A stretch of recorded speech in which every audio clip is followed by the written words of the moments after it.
Good morning, members of the Committee of Expenditures. Welcome to the committee meeting today, Friday, October 27, 2023. We have established a quorum of 4 factions. Please stand for a moment of silence.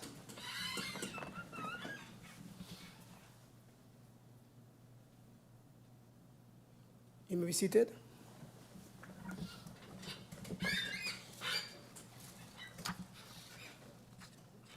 Are there any notifications at this time? I see none. The agenda point for this committee meeting is, number 1, discussion with the General Audit Chamber regarding several recent reports,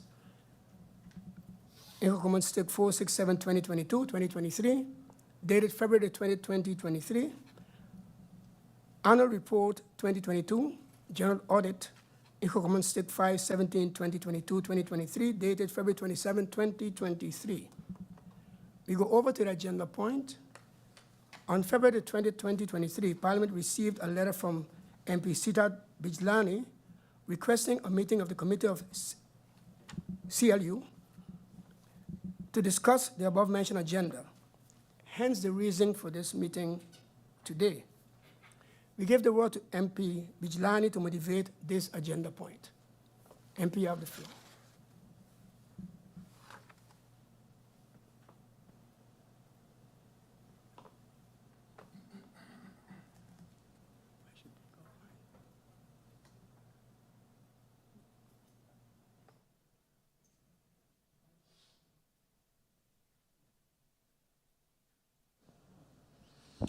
Thank you, Chairman.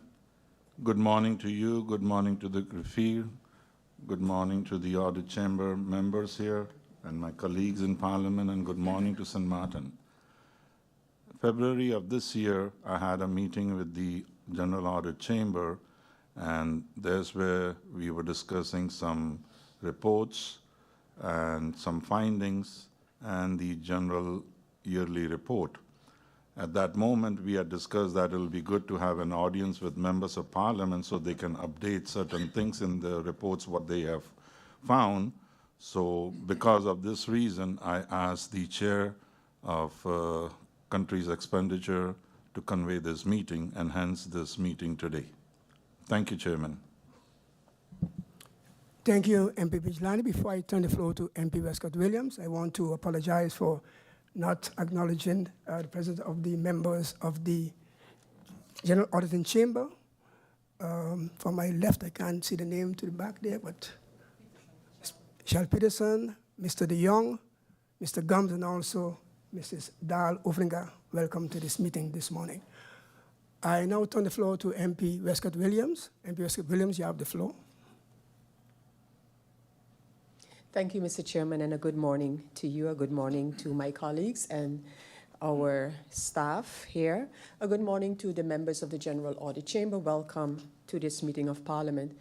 Mr. Chairman, I did not address the issue during notifications because I thought that mention would have been made of the fact that I sent a letter to the Chair of Parliament this morning regarding this meeting because I have some queries regarding it. And since the letter has not been acknowledged in the opening statements, I wish to share this letter with you and to the Chairperson of Parliament. And I mentioned that according to our convocations, we received a request for convocation for this meeting for today, October the 27th. And I mentioned the reference, and this is dated February the 20th, 2023. The basis for this meeting, I continue to say in my letter, is a letter by the member Bijlani based on his meeting as Chairperson of Parliament with representatives of, as mentioned, respectively, the Netherlands and the St. Martin Audit Chambers. From this letter, I quote, "During this meeting, I was duly updated and the Audit Chamber of St. Martin has some reports ready to share. Hence, has requested a closed-door meeting with the Parliament of St. Martin," end of quote. So based on that statement in the letter that forms the basis for this meeting, I ask the chair of this committee to provide the following information. One, an overview of these reports. So which are the reports? Have these reports been formally presented to Parliament? If not, why not? If yes, when?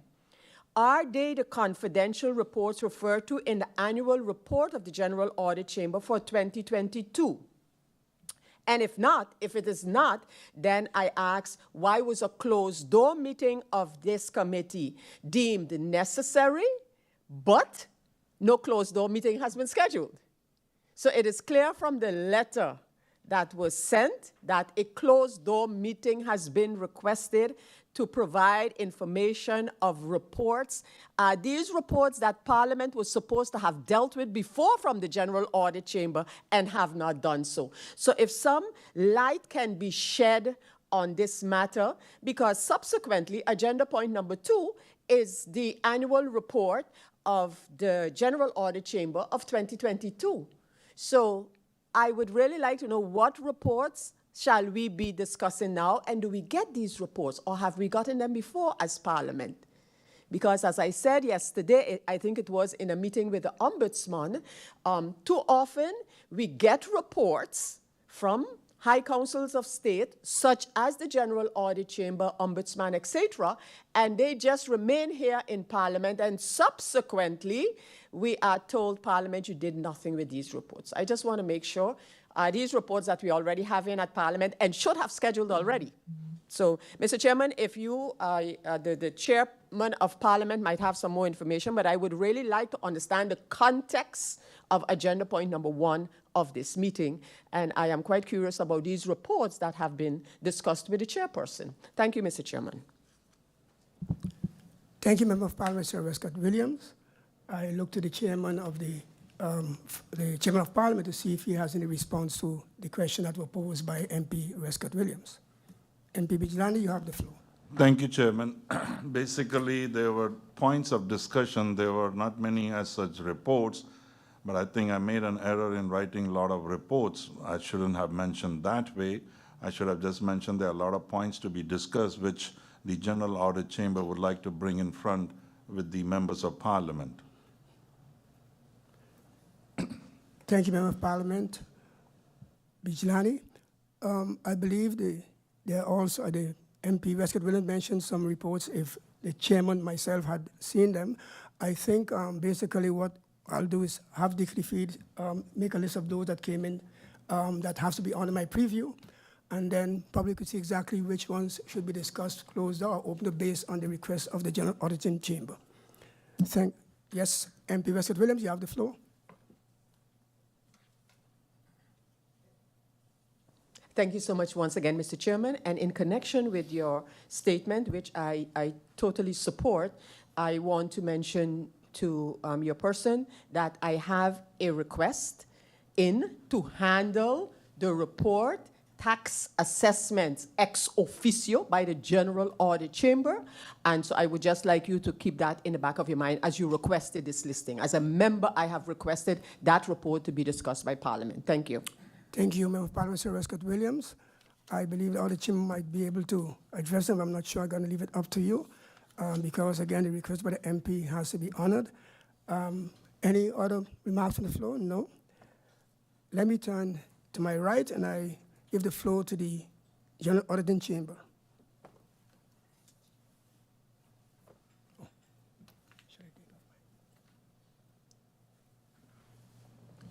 Good morning, Mr. Chair. Good morning, members of Parliament.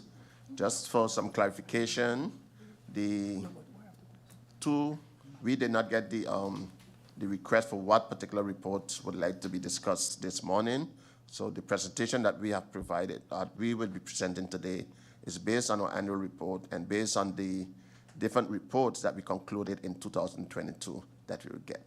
Also, we'd just like to elucidate for the Member of Parliament that all reports that are published by the General Audit Chamber are sent on the day that they are published to Parliament. So all of those reports should have been received by Parliament. Thank you. Thank you, Mr. Gums.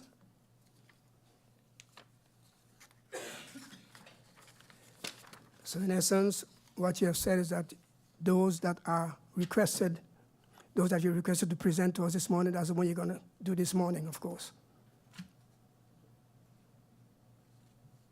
based on the incoming pieces that we have here. Yes, we will just be providing some overview highlights of the different reports that was completed during 2022, some of those that we have completed in 2023, as well as a couple of them that we are currently working on. So we provide some highlights on those particular reports. Okay, then MP Westcott William, then I believe what we can do in the future is that particular request that you have, we'll have to schedule a meeting so that is presented to Parliament or to the committee. Go ahead, MP Westcott Williams. So then for efficiency's sake, is it necessary that we have the 2 agenda points, or we can deal with the annual report 2022 of the General Audit Chamber, which is agenda point number 2 in this meeting? So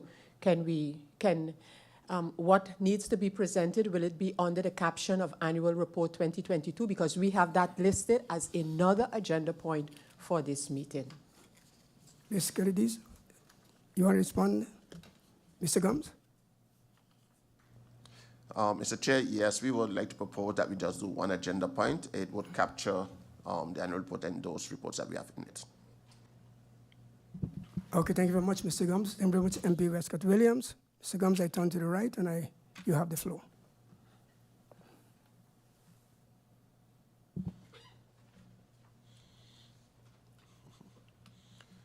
Honorable Chairman of the Committee for Country Expenditures of Parliament, Mr. George Ponflet, honorable members of Parliament in the Tribune, CRIFID, Parliament support staff, the people of St. Martin, good morning.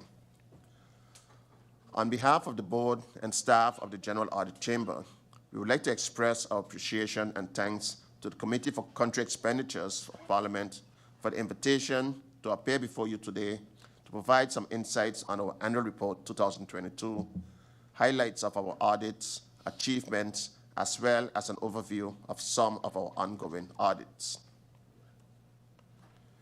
I am Alphonse Gums, the Chairman of the Board of the General Audit Chamber of St. Martin. I am accompanied today by my other board members and support staff, namely, to my left, Mrs. Mandy Dahl Ofringa, our Vice Chair board member. On my far right is Mrs. Cheryl Peterson, a board member. And on my immediate right, Mr. Keith de Jong, our Secretary General. In July 2023, Mrs. Amanda Gums-Weiner joined the board as a deputy member. However, she could not join us today.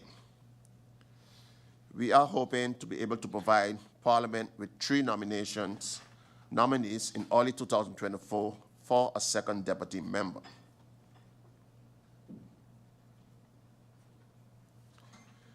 From our annual report, it is noted that a total of 9 reports, 2 of which were confidential in nature, were completed by us. We will provide a brief overview of each of the published reports in our presentation. Nevertheless, as mentioned earlier, we wish to emphasize that given the contents, findings, and recommendations, we strongly believe that each report deserves its own dedicated attention in subsequent discussions. Cooperations and contacts with other audit chambers within the kingdom and other institutions were notable during the year, both locally and internationally. Financial transparency and public accountability are essential to us. As a responsible institution and cognizant of spending public funds during difficult times, we as the Audit Chamber continue to monitor our expenditures where our operations and staffing were minimal and vacant positions were not filled. Timely reporting of our operational expenditures was submitted to the Minister of Finance, and an independent auditor prepared our financial report regarding our operational expenditures. For the year, we realized 70% to 75% of our budget versus actual expenditures in 2022. Some of our achievements: the Audit Chamber was elected to the Executive Board of CARISAI, which is the Caribbean Association of Supreme Audit Institutions, in May 2022. This appointment is for a 3-year term. CARISAI is an international umbrella organization for audit institutions within the Caribbean region and consists of 23 member states. The function of CARISAI is to provide the opportunity for its members to exchange ideas and experiences in the field of public sector accounting. The Executive Board is responsible for the execution and implementation of the strategic policies and development of the association. Another major achievement of the Audit Chamber is the development and launch of our online interactive platform.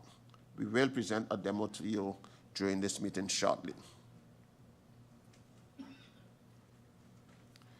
It is important to note that within our outlook, you will see that we will briefly highlight on our ongoing audit into travel expenses within the public sector. As part of this audit, Parliament unanimous proposal to investigate the effectiveness of Parliament's membership in Palatino is included. To avoid having made an official request based on Article 31 of the National Audit and General Audit Chamber, it was decided to implement this request into this audit that is currently ongoing. This audit looks at the economy, efficiency, and effectiveness of governments and Parliament travel regulations. The effectiveness of membership in Palatino forms an integral part of our audit report. We are currently in the investigative phase of the audit and requested the input from each member of Parliament through a survey we sent on Monday, October 16th. So far, based on when I prepared this report, only 3 members of Parliament have responded to our survey. We are encouraging the rest of the members to respond soon so that we could complete our report. Our goal is to have this report completed before the end of this year. As a High Council, the independent operations of the Audit Chamber have been called into question on numerous occasions throughout 2022 by several of our partners. We would like to remind our stakeholders of the importance of an independent audit chamber. The United Nations underlined and codified in the independence of audit chambers in a resolution enacted in 1977. According to the Lima Declaration, an audit chamber must be fully independent without any political interference. It is only with full independence that an audit chamber can fulfill its responsibilities to audit public efficiency. Mr. Chair, this was my brief remarks, and I would now like to turn the floor over to our Secretary General, Mr. Keith de Jong, who will facilitate a short presentation on our legal framework, our role, our audits and achievements, and our outlook in our plans. At the end of our presentation, we are open for any questions or comments that you may have. With that, Honorable Chairman, with your permission, I would now like to turn the floor over to Mr. de Jong to proceed with the presentation. Thank you. Thank you, Mr. Gums. Mr. de Jong, you have the floor.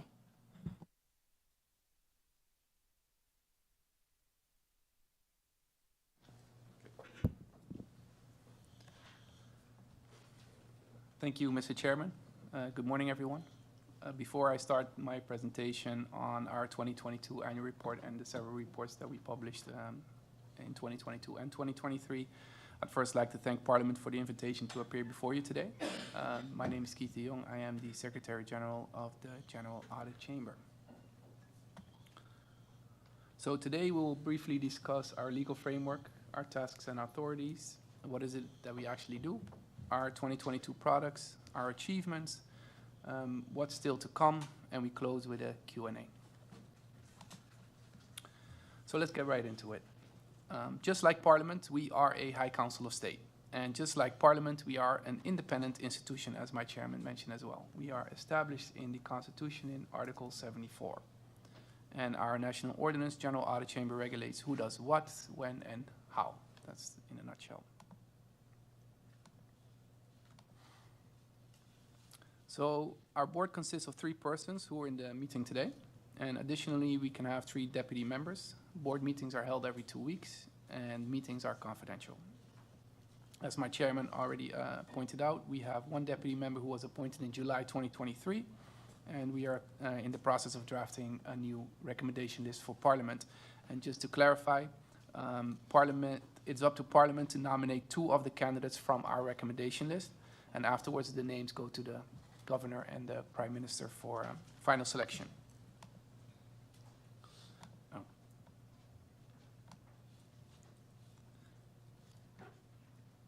Pre-COVID, our budget came up to 2.3 million guilders, but because of the negative impact of the pandemic and the financial consequences, and also in solidarity with both the public and private sector, we performed an internal analysis of our budget and expenditures. And as a result, our budget totaled 1.7 million in 2022, while our actuals totaled 1.2 million. And compared to pre-COVID times, this means a budget reduction of 48%. So almost half of our budget. This reduction is the result of renegotiations of existing contracts, like, for example, the lease, and delaying onboarding personnel, and just reducing general expenses. And where we could cut, we did. That brings me to our secretariat. Our secretariat consisted in 2022 of four full-time employees. I'm included in that. And we currently also have 4 part-time consultants. So what we do exactly? Our prime directive is to check if government spends public funds as intended. And our investigations are referred to as audits. Because we provide factual information on an academic level, our reports have always been of a high standard. Our resources include a range of financial auditing, legal capacities, expertise in economics, and public administration. And Parliament can use our recommendations to call ministers into account. And also,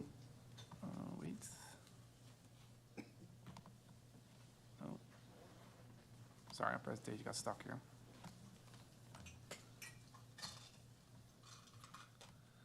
And also execute your supervisory role.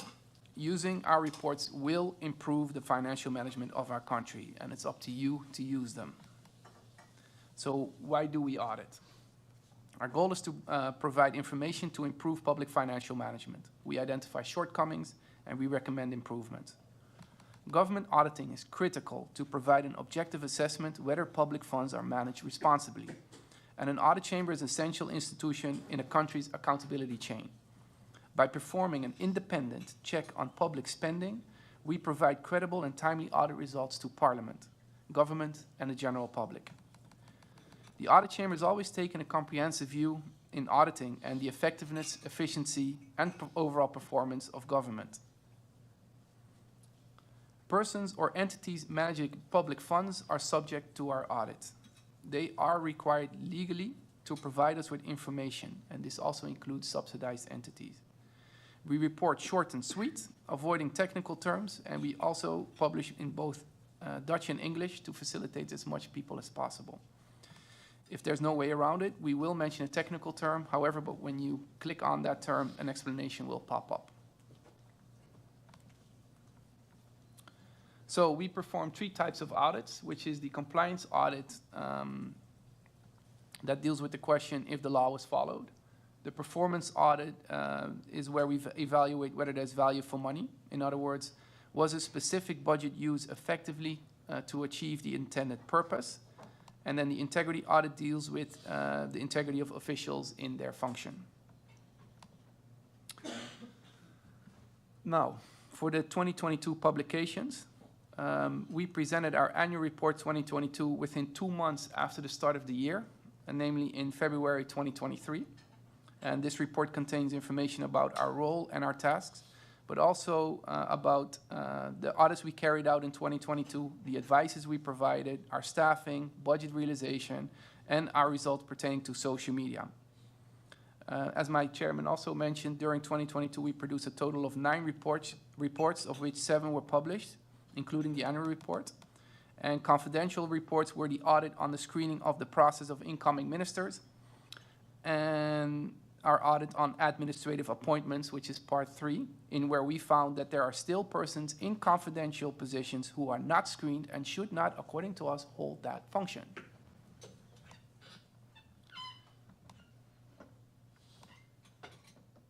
In terms of checks and balances in 2022, our facilitation to Parliament included a diversity of topics like the financial statements of government and APS, the pension fund, a review of the SSRP program, and the allocation of road tax. Parliament's oversight of government is supported with this abundance of information. Having said that, I will highlight a couple of our audits in 2022. Regarding the financial statements over the country of 2019 and 2020, I can be very brief. Over the past 10 years, the information in the financial statement has been deficient, resulting in a disc to the government's general coffers and is used for government expenditures. We found that in 2021, government collected 10.3 million guilders in road tax, and 1/3 of this money was spent on infrastructure. The rest went into government's general budget. We recommended that VROMI develops a realistic multi-annual plan to improve the infrastructure in phases, either financed through the road fund, as it should be legally, or if Parliament decides to repeal this law, through the means of financing, for example, capital investments or through the general funds. However, we do note that as long as the law is in place, the law should be followed. By approving a national budget that allocates the funds from the road tax income towards different objectives is not in line with the law. Then we also audited, we published an audit on rent reduction within government. And that was back in 2022. The liquidity supports, the loans from the Dutch government was conditional on the establishment of COHO and the country packages. And one of those items in the country packages was number B10, which included a review of the possibility of a reduction of government's rental costs. The objective was a rent reduction of 20% in 5 years, using government's 2020 budget as a benchmark. And we were professionally skeptical about this, so we decided to audit this. However, in a nutshell, I think what's important to mention is during this audit, we issued a survey to all the landlords of government. In total, there were 26. We were able to locate 19 based on the information from Facility Affairs. And the survey response rate was 58%, meaning 11 lessers. And from those 11 respondents, 7, 64%, indicated their willingness to renegotiate their current lease. And a total of 6 respondents, which comes up to 55%, indicated their willingness to relinquish a yearly increase of rent. And we feel that this could be a quick win for government to save public funds, as we did ourselves as well. We've not been privy if government contacted the landlords in the meantime.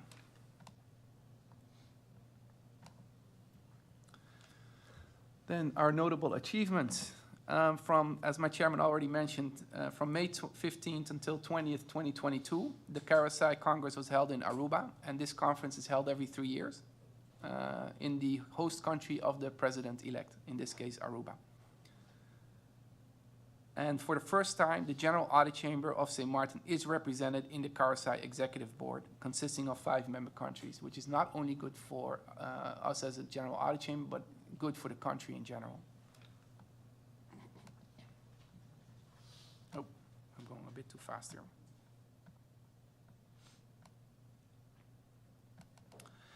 Also in 2022, we launched our new online interactive environment, which has proven to be quite popular, even abroad.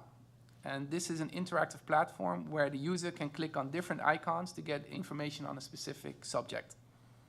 And as an example today, we would like to present our demo on our procurement game. So seeing that I'm in control now.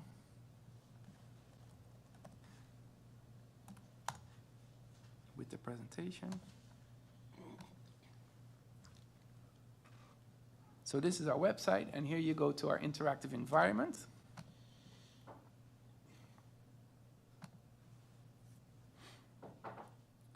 So in 2022, we developed a gamification of a public tender and the importance of a public tender. And we try to relate it to the average person to understand the importance of the checklist and what you should expect from government. Hopefully I can get some sound.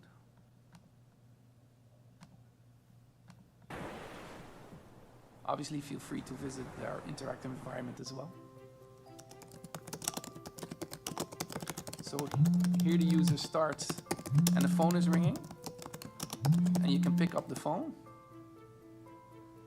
Oh no! I guess you're gonna need a new phone. When buying goods and services, budget is important, but it's also important to consider things such as price, features, warranty, and availability. Click on the element that's most important to you. So then the user has to make a choice. There are pros and cons to every choice. The lowest price may not always offer the best value, while advanced features may add to the cost. A warranty can provide peace of mind, but can also increase costs. And availability may be essential to your daily routines and to stay connected. By considering all relevant factors and finding the right balance, you can make the best choice. Which phone would you pick? So based on your wish list, the individual wish list, you can make a choice of the phone. Do you want extra features? Do you want no guarantee but with a lower price? Or do you want to wait 3 months for your phone and also pay a lower price? So let's just, for the sake of it, go for the last option. You picked a discounted phone with all functionalities that will be delivered in 3 months. You'll just have to use an old phone in the meantime. Great job! You just bought a new phone. Do you know that your process is very similar to government public tenders? Just like with your wish list, government uses a detailed list of requirements called a terms of reference. Based on the terms of reference, government can request proposals and then select the best choice, just like you did. You should expect the highest standards from government. Why? Because accountability matters. If you'd like to learn more, please visit us online. So this is just an example of what we're trying to accomplish by reaching the general public and informing them of the importance of, in this case, public procurement. Let's see, back to the presentation.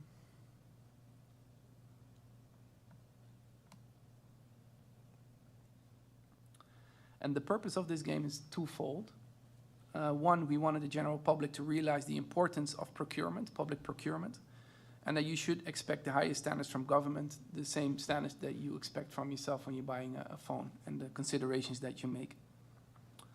This game was also designed as a proof of concept, and currently we're designing a version 2.0 in where we are exploring the capabilities of a guided learning experience and might even do a course.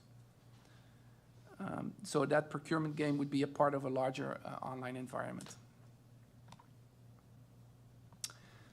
So having mentioned that, in 2022 we received an invite to participate in a very prestigious project as subject matter experts organized by the IDI, which is the International Organization of Supreme Audit Institutions Development Initiative. And they are based in Oslo, Norway, where I presented our interactive environment and aided in developing courseware to bolster global audit institutions' effectiveness and integrity. And we are very proud to mention that IDI expressed strong enthusiasm for our idea and indicated that they will use our interactive environment as the basis for their courseware.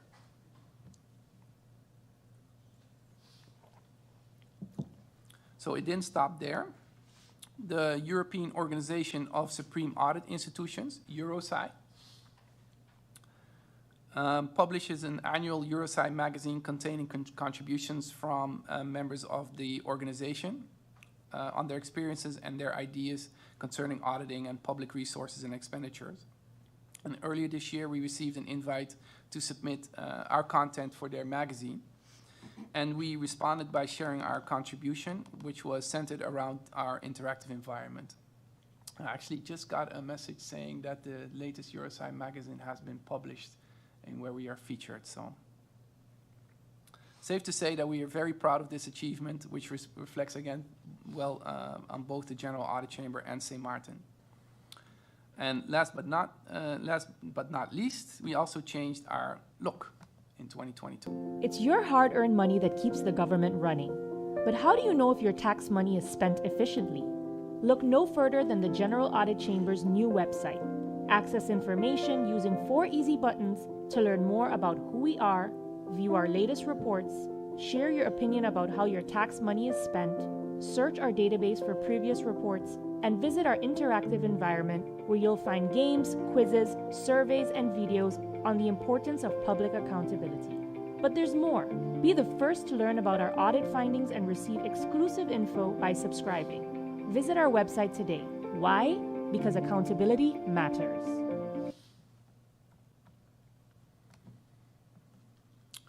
And as mentioned in the video, you can now subscribe to receive updates on our work, and feel free to visit and subscribe to be included in the mailing list. Then a short update on what we've done in 2022. We received the financial statement of 2021 of the country in December of 2022, and we reported to Parliament within the legal 6-week deadline, as we did with every other financial statement as well. We note that there were no significant improvements compared to the years before. And on April 25th of this year, we published our report on the process of ex officio tax assessments. And during that, just to go into it a little bit, during that audit, we note a lack of written policy within the tax office, specifically on this part, which can lead to arbitrary treatment and assessment amount. And depending on the tax type, the ex officio assessment is calculated using a reasonable estimate of the individual's income, turnover, profit, and other related factors. However, this estimate must meet the condition of reasonableness. And our investigation aimed to determine whether this condition was being met. And while ex officio tax assessments are a powerful tool for enforcing compliance and collecting taxes, it does raise important questions regarding fairness, proportionality, and transparency. In the regular process, the tax authority carries the burden of proof. However, in ex officio assessments, the burden of proof is reversed, and the taxpayer must prove the assessment's accuracy. For taxpayers who receive an ex officio tax assessment, including a surcharge or a fine, and the fine, this can be confusing and a stressful experience, particularly if the amount due is high and they cannot pay. Additionally, taxpayers may be unfamiliar with the process, which can cause feelings of anxiety, guilt, and shame, potentially increasing the risk of non-compliance and distrust in the tax administration. We informed the tax office that we wanted to carry out a statistical sample to determine if arbitrary amounts were applied. However, the tax office refused access to the information.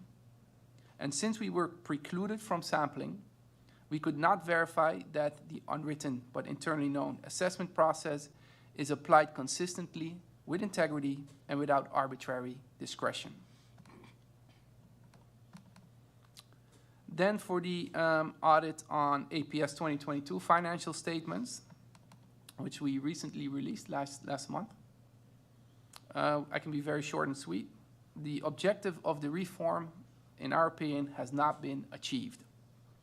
The coverage ratio fell below 100%. Participants have not received indexation since the reform, and the pension accrual has been 1.75% instead of 2%. In other words, each participant accrued less pension, and the fund has to date never achieved a coverage ratio of 105% or higher.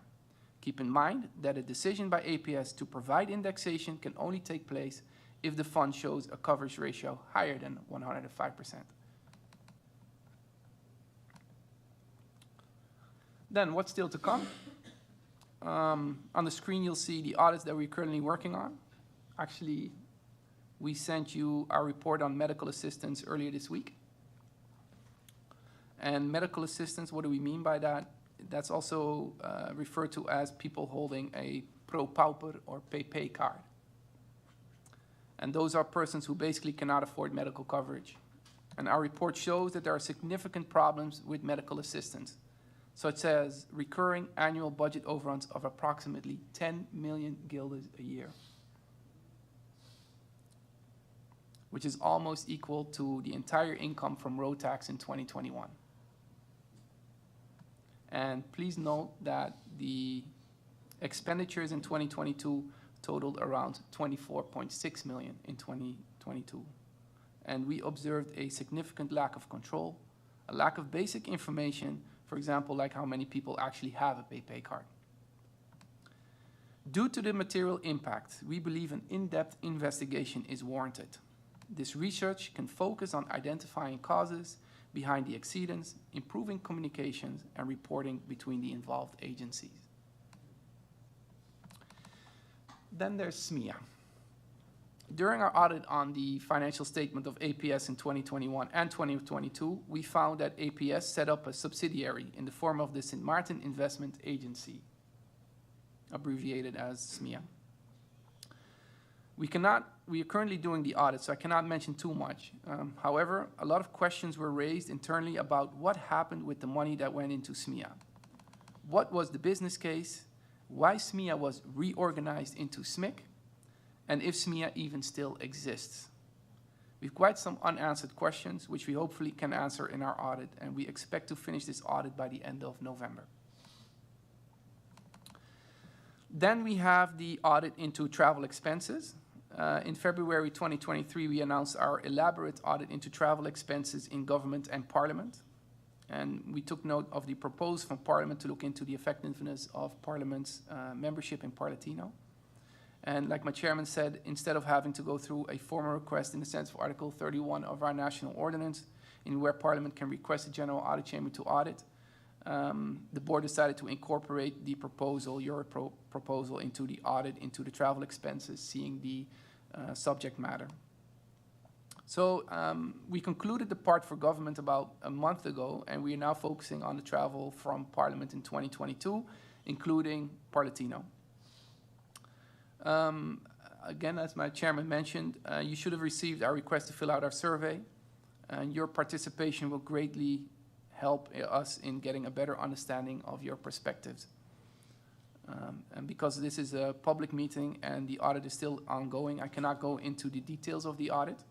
What I can share is that the per diem stands at $400 or euro, depending on the destination, per day.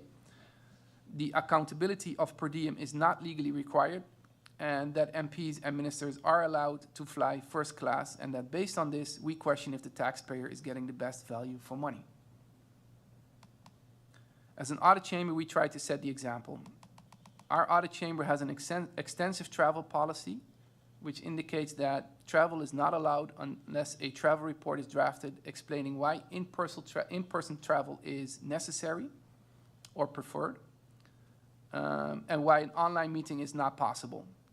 You also have to mention what the goals are for the travel. Per diem is based on internationally set standards.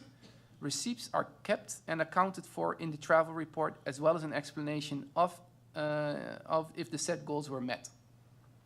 Any unspent per diem is returned within 1 month after the travel. We only fly economy class to save costs, considering this is taxpayers' money.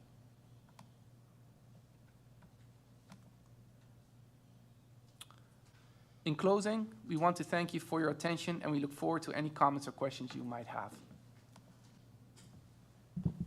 Thank you very much. Thank you, Mr. De Jong. I look to my left.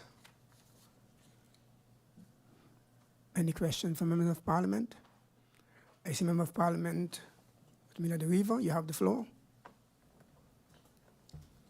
Thank you. Good morning to you, my colleagues here, all those representatives from Audit Chamber and persons that are tuned in. Thank you so much for this report. I thought it was really interesting when I actually filled in the survey yesterday, because it's going to be a touchy subject for some people, especially with the public sentiment about travel, government basically, and travel. So I don't know if I was included in the 3, but I did fill it in yesterday. So just wanted to say that there for the record, because it was late and we did receive a reminder. But I did wanna mention that, and also, are you looking at it across the board in sense of not just Parliament, but also on a ministerial level? Because it's one of the things that I mentioned, and if you come from a background where you had to justify your expenses, I'm going through a similar thing with UN Travel, where they're requiring you to provide all this information, and it's a massive book. And it was a recommendation that I said in Parliament, in the sense of having better control on what is given out, how it's broken down, rather than just a transfer. And it's just normal practice outside of public office for me then. In my experience, when you didn't use money, you had to return it or it was taken out of your salary the next month. It's a touchy subject, but it's one that we have to have when we are dealing with the realities of a struggling budget, of an inefficient budget. So I really look forward to the report on that. I would also take this opportunity to advise and kindly request my colleagues to do it and to be honest when they're doing it. Because I am a member that traveled only this year. One comment I have to say on the question that came in is that the question was about Par-Latino travel for the year 2022. I hesitated to answer the questionnaire, the survey, because I didn't travel in 2022. I traveled in 2023. So that's the reason that I only filled it in yesterday, was when we received a reminder to fill it in. I said, you know what? I'll fill it in and I'll make a note of it in a section that I can fill in. So just for you to take that into consideration, because I am a later parliamentarian coming in, and the parliamentary year runs from 2022 to 2023. So it's just, if you're picky with language like me, you would have avoided it. But again, I will take this opportunity to recommend that the colleagues would also, my colleagues here in Parliament, would answer that and take the opportunity to justify why something like Par-Latino or IPCO or an opportunity that we have for UN travel, which is not funded by taxpayers' money, it's done by the UN, why those things are valid and why they're important for us to be represented anywhere, and justify it with a financial impact, whether or not the country can afford it. So I would really like to see that report. I look forward to it. One recommendation that I have for you to see if it's a possibility is, do you think it would be possible, because I filled in my name on it, I have no problem, I am a public official, do you think that there would be greater participation by my colleagues if they could fill it in anonymously? I had no issue putting my name to it, but I would say consider that so that you can have a greater result out of 15 parliamentarians. And that's it. Thank you. Thank you, Member of Parliament Weaver. I turn the floor now over to Member of Parliament Sir Westcott Williams. You have the floor.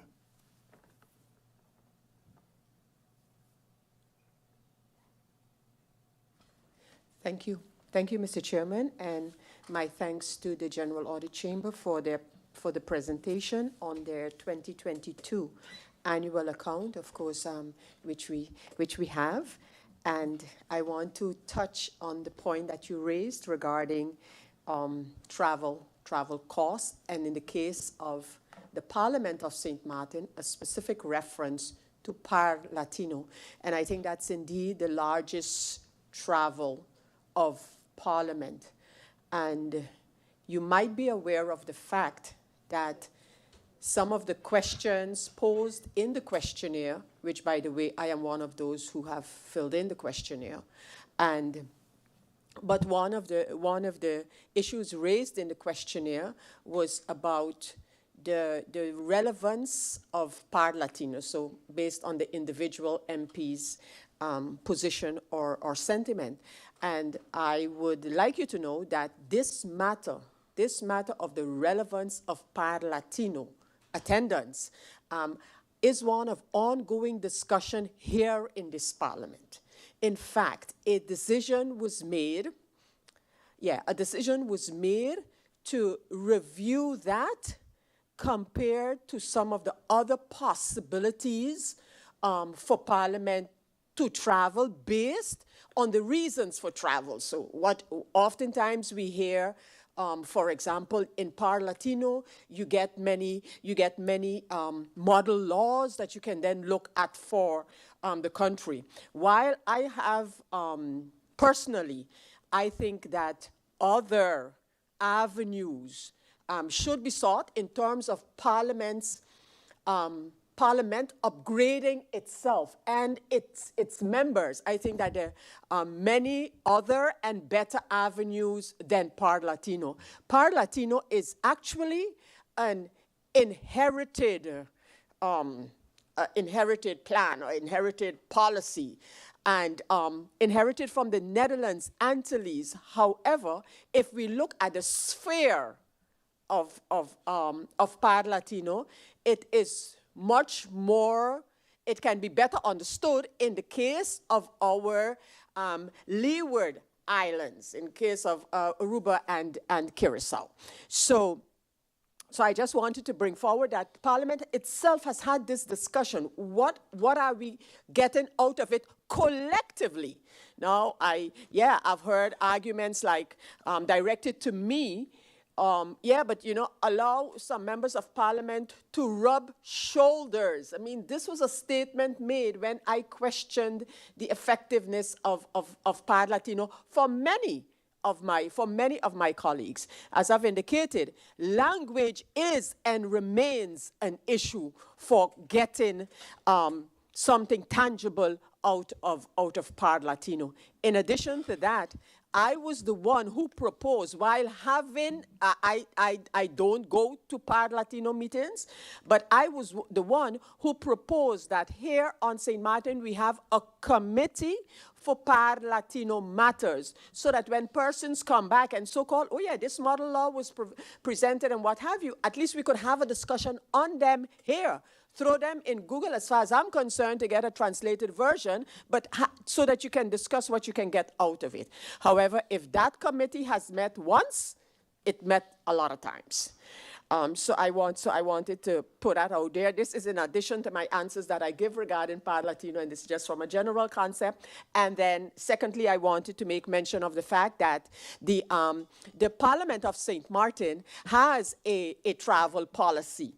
And the focus of that is primarily that unused per diem is refunded. So that is in our policy, but I believe that this policy can definitely be expanded.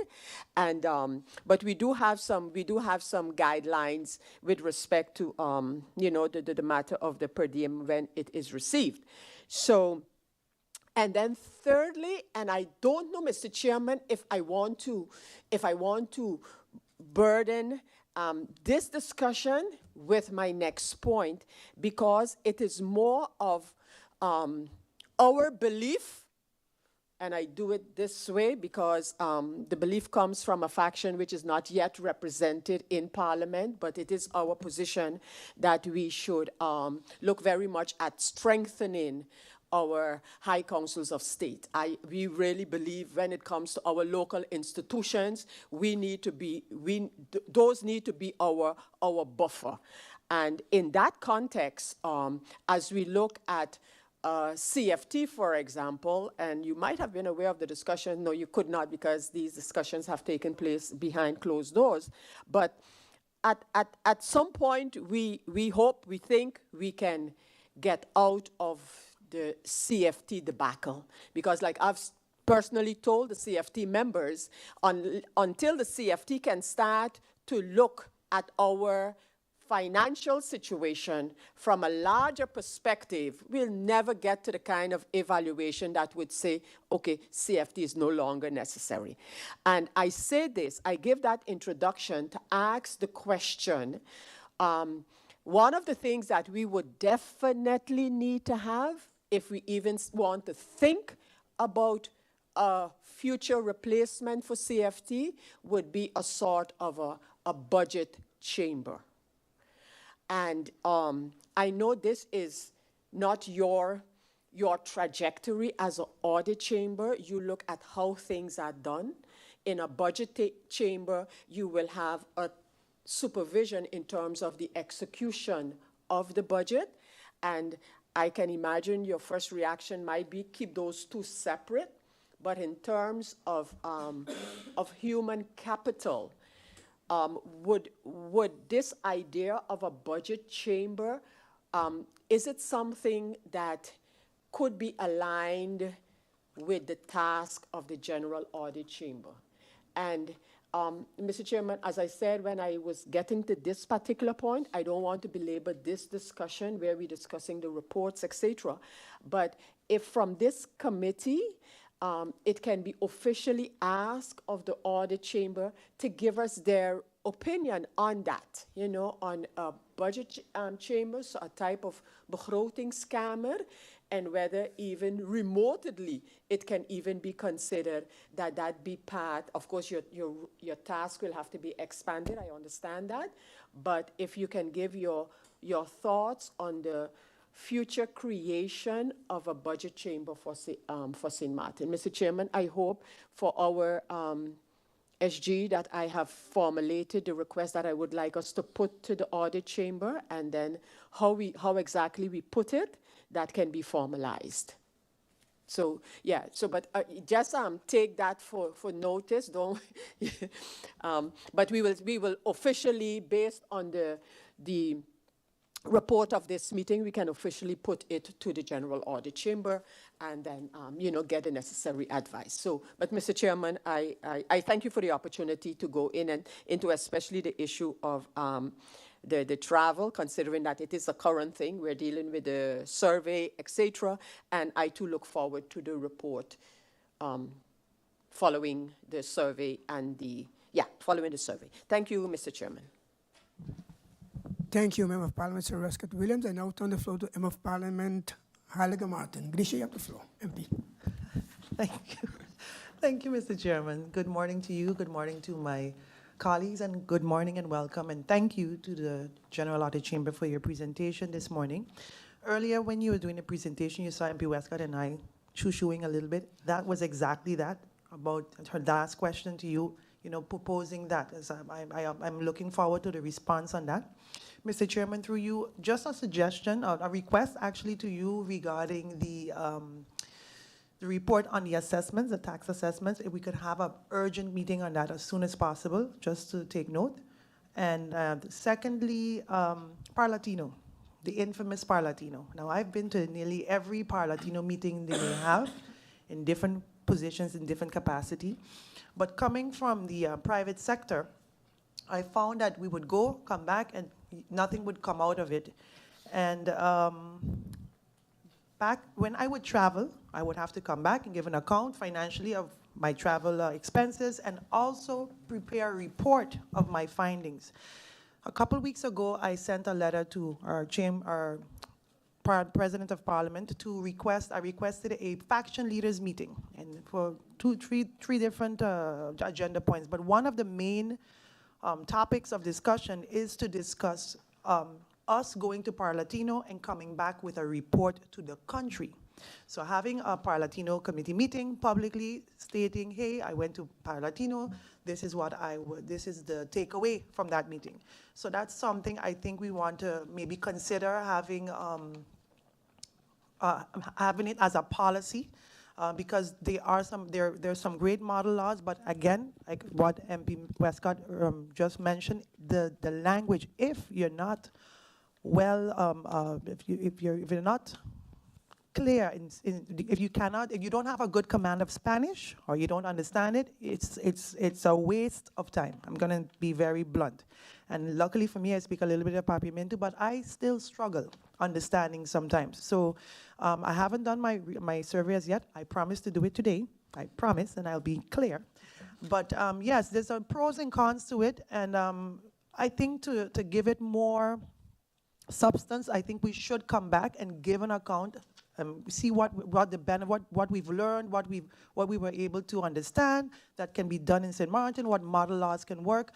I had one or two model laws I wanted to work on, but that too is part of the topic of discussion. It has nothing to do with Audit Chamber, about funding, for us to get funding, each factions to get funding to, you know, help get legal advice per faction for laws to be executed or created within the within Parliament.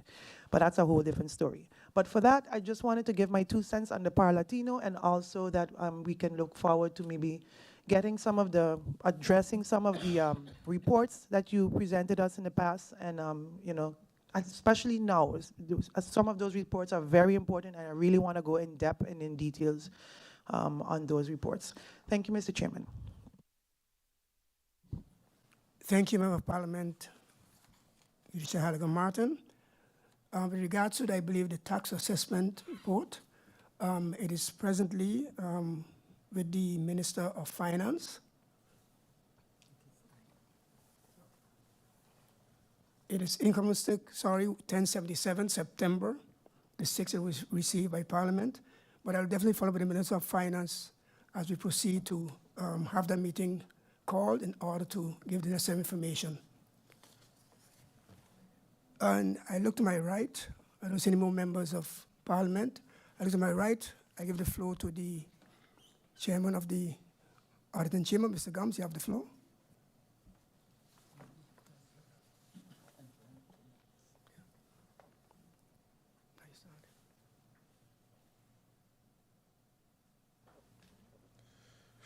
Mr. Chairman, on behalf of the Audit Chamber, we'd just like to thank the members of Parliament for their questions and their comments thus far. Based on our notes, there are very few questions, and we are prepared to answer those questions. I would turn the floor to Mr. De Jong to answer those few questions. Okay, Mr. Proceed. Mr. De Jong, you have the floor.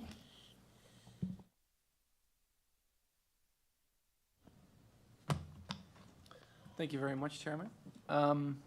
First off, thank you very much for the feedback and the questions. I think they're very valuable to us as an institution as well. And Peter Weaver asked, are we looking across the board, or are we also looking at the ministerial level? Yes, we are also looking at travel from a minister and a travel within the civil service. We did an analysis to find out which one was the most costly travel in 2022, and we went with that one for a minister, and we also went for a similar one on the level of civil service. MP Heilige Martens and as well as MP De Weaver, just to clarify, we are looking into the travel regulations, and based on that, we're trying to assess if the regulations provide the best value for money. So it's not necessarily about a specific travel, which we are looking into, but that's just the basis to check against the regulation and if there's value for money.